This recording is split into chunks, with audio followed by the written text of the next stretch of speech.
안녕하세요. 잡시광입니다. 지난달 바이든 미 대통령이 서명한 인플레이션 감축법, 즉 IRA는 북미에서 생산한 전기차 및 플러그인 하이브리드 차에만 최대 7,500달러, 약 1천만 원의 보조금을 지급하는 내용이 담겼습니다. 따라서 한국에서 전기차를 조립해 미국에 수출하는 우리 기업들의 매출에 타격이 입을 것이라는 우려가 제기된 바 있습니다. 결국 우려했던 대로 9월 현대차의 주력 전기차 판매량은 전달 대비 두 자릿수 감소세를 나타냈습니다. 하지만 이 같은 판매량 약세는 일시적일 것으로 예상됩니다. 특히 지난달 방한한 한국 사위 레리 호건 메릴랜드 주지사는 한국이 전기차법을 어떻게 바라보고 미국에 어떻게 대응해야 하는지 약간의 힌트를 주었습니다. 호건 주지사는 이렇게 말했습니다. 이 법은 미국 의회에 너무 서둘러서 제출됐다. 민주당이 상하원에서 우위를 차지한 상황에 중간 선거 전까지는 IRA의 내용을 바꾸기는 어려울 것이다. 하지만 선거 이후 세부적인 내용을 다듬을 때 타협안이 도출될 수 있을 것으로 생각한다. 여기서 말하는 선거는 미국의 중간 선거를 의미합니다. 즉, IRA법 통과는 11월 중간 선거를 앞두고 있는 바이든의 선거용 이벤트이며 선거 이후 세부적인 내용을 바꿀 것이라는 의견을 조심스럽게 내비친 것인데요. 실제로 바이든은 IRA 법안 통과의 효과를 톡톡히 누렸습니다. 두 달 만에 지지율이 약 10% 올랐고 지난해 10월 이후 최고치를 기록했습니다. 미국 제조업 경쟁력을 강화하는 내용의 법안을 잇따라 통과시키면서 미국인들의 지지를 얻은 것입니다. 레리 호건 주지사는 IRA법에 대해 정확히 꿰뚫고 있었습니다. 그는 공화당 유력 대선 후보답게 바이든의 전략을 간파하며 바이든에게 서한을 보내 이런 점을 정확히 꼬집었습니다. IRA가 선거를 치르는 해라는 환경에서 빠르게 추진됐고 중간 선거를 불과 7주 남긴 시점에서 법률적인 수정이 이뤄질 가능성이 크지 않다는 점은 이해합니다. 하지만 시행 유예나 규제 개정, 면제 절차 개발 등 행정부가 할 수 있는 일이 있다고 봅니다. 미국 조지아에 55억 달러 이상의 투자를 발표한 현대차의 경우 세액공제를 받지 못하게 된다는 점을 짚으면서 행정부의 재량으로 대미 투자를 약속한 기업이나 동맹국을 상대로 한 IRA법의 시행을 유예하거나 면제를 추진해야 한다는 것이 이 서한의 주요 내용이었습니다.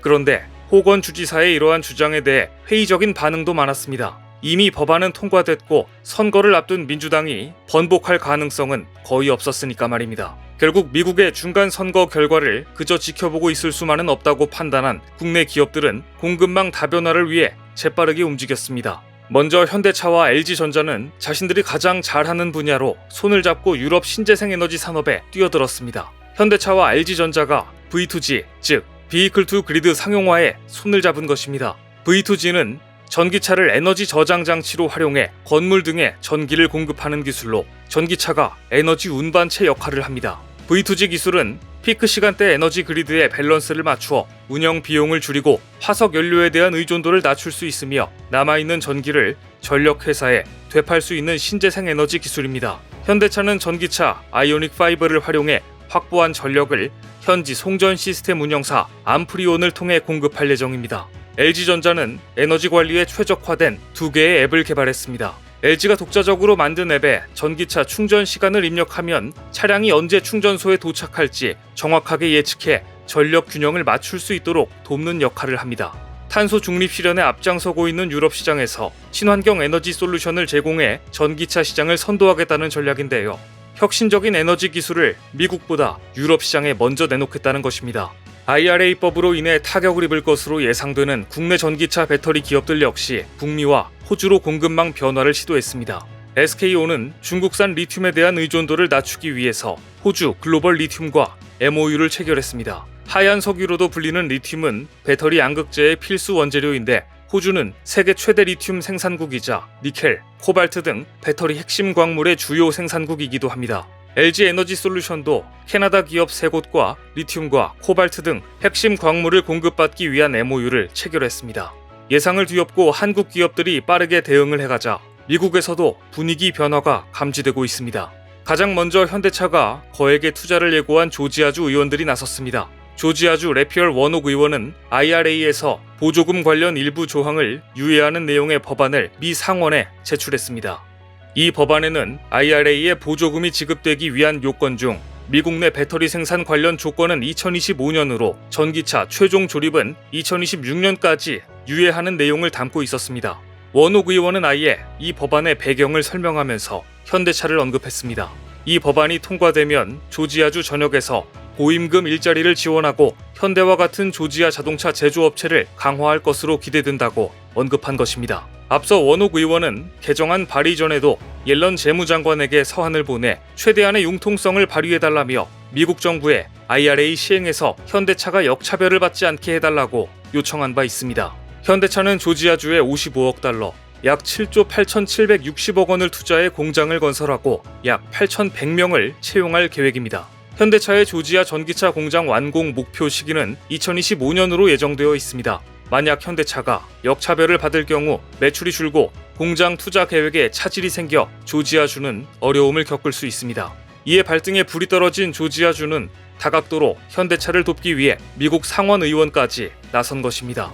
지난달 방한한 팻 윌슨 조지아주 경제개발부 장관도 정의선 회장을 포함한 현대차그룹 주요 임원을 만나 상황을 의논하기도 했으며 브라이언 캠프 조지아 주지사와 존 오소프 상원 의원 역시 한국산 전기차를 차별해서는 안 된다고 촉구했습니다.